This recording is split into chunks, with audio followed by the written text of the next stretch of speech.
Well, it's been a little while since I've done one of these, but since I'm currently isolating and MCU have just finished yet another show, might as well get cracking.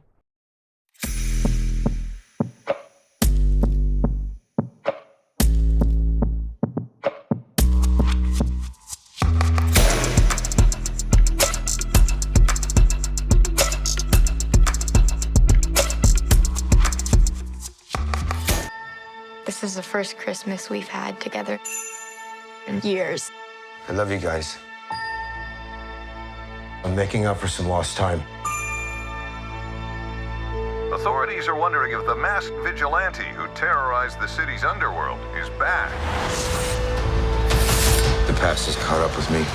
How's it going, guys? Welcome back to my channel and time for another episode of Luke's TV reviews. So, the lens of the MCU has now turned its attention to one of the longest serving members within this universe and giving him a new partner for Christmas in Hawkeye.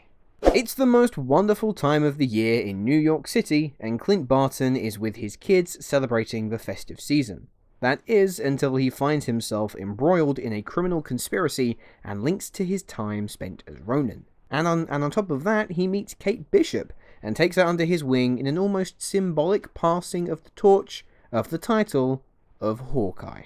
But before we go anywhere with this review, this is your spoiler warning. I'm going to go into a bunch of detail of stuff that happened in the season as a whole, as well as discussing the season finale too. So if you're not yet caught up on Hawkeye, go and catch up, and then come on back once you're ready. Right, one of the things that I am loving about Phase 4 so far is that all of these different projects really aren't afraid of showing that superhero life really isn't all that glamorous. They first touched on it in Iron Man 3 with Tony's PTSD and anxiety attacks.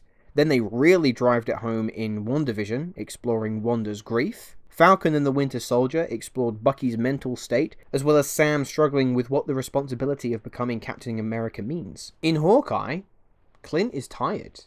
He's wanting to put his superhero life behind him and focus on becoming a family man. He's losing his hearing, his scars from previous battles are beginning to take their toll. But more than that, he still blames himself for the death of Natasha, and that guilt is looming over him very large. Jeremy Renner does such a good job here again. He has a really great understanding of the character at this point and just makes his portrayal feel so natural and warm. I mean, he's a veteran in this universe, and so if this were to serve as the final chapter of Clint's story, then not only has Renner just done a phenomenal job throughout, but I think that this show in general is a very touching bow on his character. But the best part of the whole show, easily, was Hailee Steinfeld as Kate Bishop. She has come into this universe with the same electric energy that Florence Pugh did earlier this year as Yelena, and there's just this infectious likability about her, and the master-apprentice relationships that she strikes up with Clint, it feels very genuine. It was also pretty fun to watch her geek out about Hawkeye too, who, let's face it, up until this point has been a fairly overlooked character. I mean, he even calls himself out about it in Age of Ultron. Okay, look, the city is flying. We're fighting an army of robots. And I have a bow and arrow. None of this makes sense. Watching her lose her shit over trick arrows was pretty cool, I'm not gonna lie. And especially when he busts out the Pym arrow, I think in episode 3. That was sick. But Kate, inevitably, she gets embroiled in this large conspiracy that involves the Mafia and the Ronin costume at the same time. And that is how Clint gets dragged into the fray. And I remember the Tracksuit Mafia from the comics and thinking, I don't know if it would work live action because these guys are idiots. They say, bro, half the time. And they're just utter buffoons. But they work. But kinda in charge of the Tracksuit Mafia is the character of Maya, otherwise, or soon to be known as Echo, played by Alaqua Cox. Firstly, mad props to Marvel for actually casting an actress who is not only deaf but also an amputee. same as the character. And I liked the revenge arc that they gave Maya. I thought it added a layer to her character at least. But in what I've seen from the show so far, I'm yet to see any kind of concrete proof that we desperately need an Echo TV show. I mean, we're getting one, whether we like it or not. But, I mean, I'm interested, but I hope that there is more to explore about her character as opposed to just what we got in this show. In terms of the whole Jack and Eleanor arc, it was very predictable. You knew almost right from the off that Jack was kind of being made to be the fall guy. You were being deliberately led to think that he's being suspicious and a bit of a dick, when in actual fact it was Eleanor who had a lot more sinister secrets to share.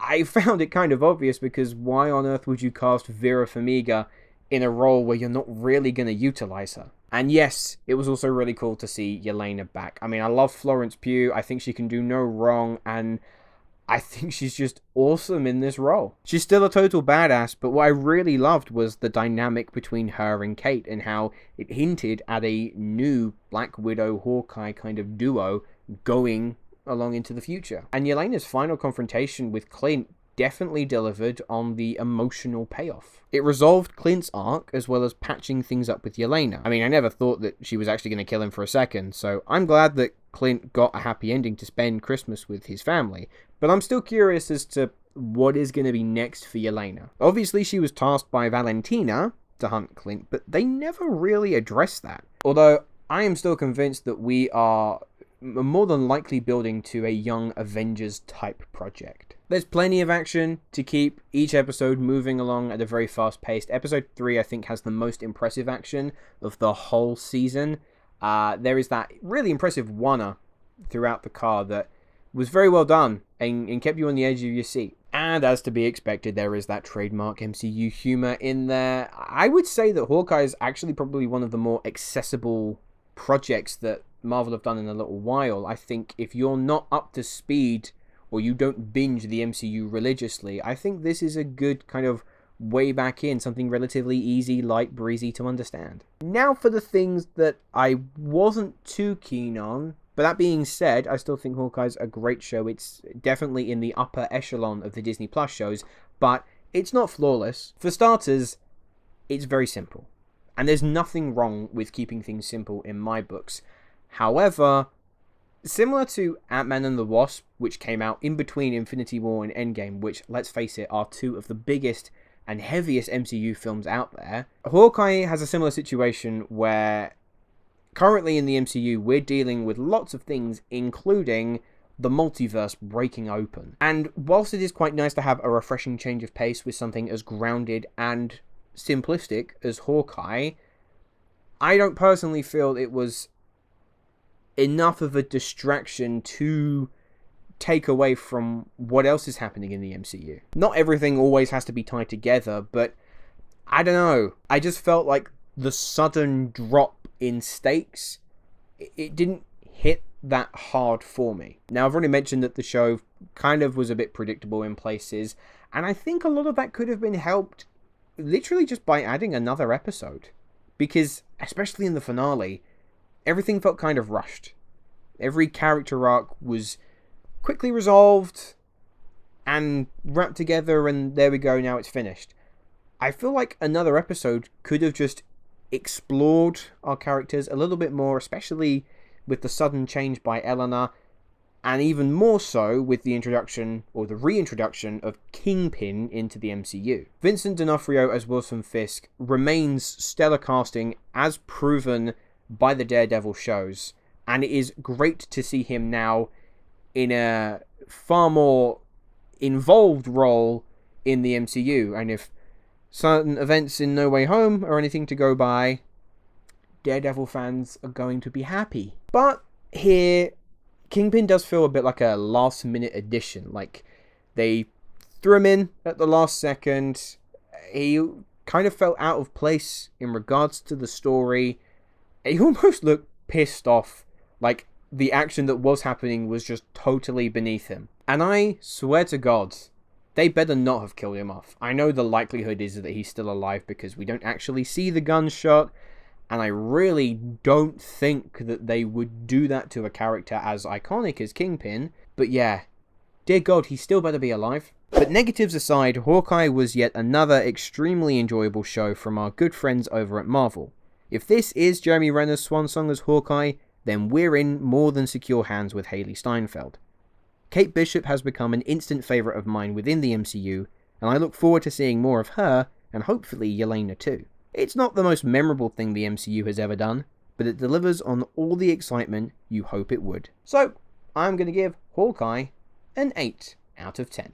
Anyway guys, those were my thoughts on Hawkeye. Let me know, have you had a chance to watch the show yet? What did you think? Leave your thoughts in the comments below. And my question to you, there have been quite a few Marvel Disney Plus shows now, but I'm curious, what has been your favourite so far? I think I'm still going to rank Loki in my top spot. I remember watching that and thinking, holy shit, things just kicked into high gear big time. But that is all we have time for today. Thank you very much for watching, and I will see you in the next video. Hello, thank you so much for watching. I hope you enjoyed the video. If you have, make sure to click that like button, and if you aren't already, click that subscribe button too.